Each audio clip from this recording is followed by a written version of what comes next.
I know this was supposed to be like our first class before we began our tutorials here, but don't worry, we can still catch up, right? What is the essence of do, re, mi, fa, sol, la, ti, do in choirs? We'll be knowing that in these videos. I know you've been to an occasion or a church and you hear the organist intone a song, and you know that even without the lead singer singing the song, from just the organist intoning the song, you know that this is the song that the lead singer is supposed to sing. That is why the organist is intoning it. What gives you that perception? Because the actual words of the song were not said. It was just played by the organist, the person with the piano, right? But yet you know that this is the song. That is because the organist just spoke a language that the piano understands. Although human beings do not always use that language in their day-to-day life, but we use it when in the choir. And so basically, the do, re, mi, fa, sol, la, ti, do is the language of the piano that we mix or play around with to form a song. When the organist intune that song, they actually mix the do, re, mi, fa, sol, la, ti, do in different ways. You know, they mix it up, give it some styles so as it could sound as music. Take for example, look below this scale right here. You can see that we have random notes right down. I just wrote them. Do, ti, la, do, ti, la, so, fa, mi, so, fa, mi, and fa, mi, re, and so on, right? It doesn't make any sense right now, but if you look at it very well, if I intune this with a piano and add more style to it, it could become something that you know.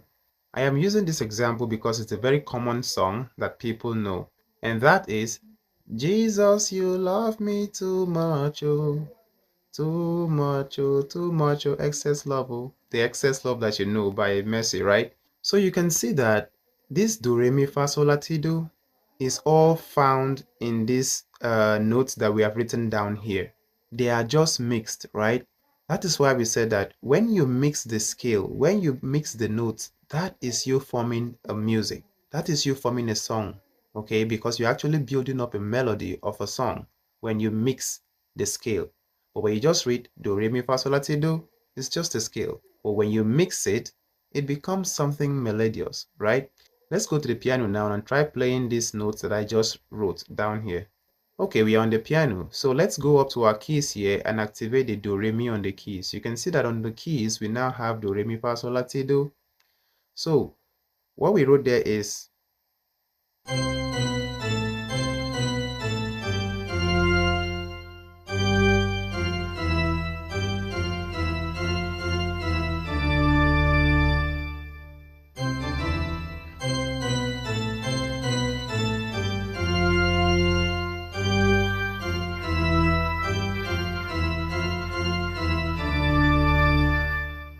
so you can see that it works, right?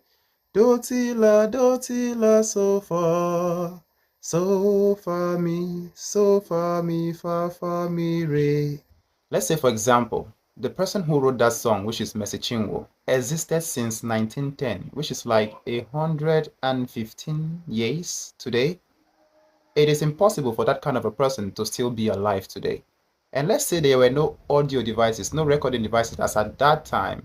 And today, all we have is just the copy of the song, okay? The written copy of the song. How do we get to sing it since we don't even know what the composer or the person who wrote that song intended it? Like, we don't even know what the person wanted it to sound like. All we have is just a paper. How do we get to sing that song? That is where Solfa notations come in. If you put that song in Solfa notations, the people today who understand Solfa notations will be able to sing it because all they have to do is learn the Solfa notes of the song and then insert the lyrics of the song in the soundings of those notes. You know, when it says do, ti, la, so far, it now becomes Jesus, you love me too much, oh. So you see the use, right? If you put that song in Solfa notations, even the person who composed it is not there with you. So long as you know the interpretations of Solfa notations, you will be able to sing the song because all you have to do is read the sounds through solfa notes and then insert the lyrics into that melody of the solfa notations, right? So that is like one of the greatest essentials of solfa notes. You get to sing a song when there is no one there to teach you, so long as you know the interpretations of solfa notations. So I hope you can see that you mastering this do re mi fa sol la ti do is just the first step.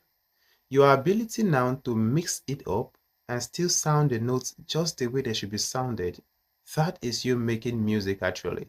So when people read the do re mi fa sol la ti do, it's just the first step whenever they get into the choir. You need to first of all know the scale. Let the scale become part of you first before you proceed into composition, right? Because every sound you make, everything you sing is in the piano. This is literally the language of the piano, and the piano has all the sounds there is.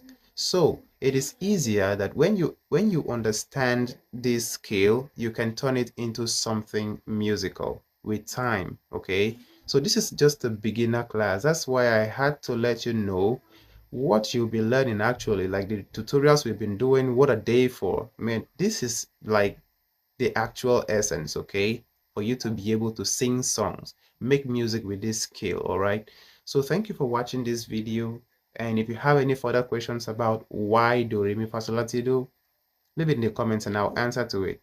Mind you, the black keys on the keyboard have this sound that people call, or that musicians call, chromatics, because they fall in between the real notes. Like if you have do, we have a black key before re, so that black key sounds the just a little bit higher than the normal do di re mi, understand?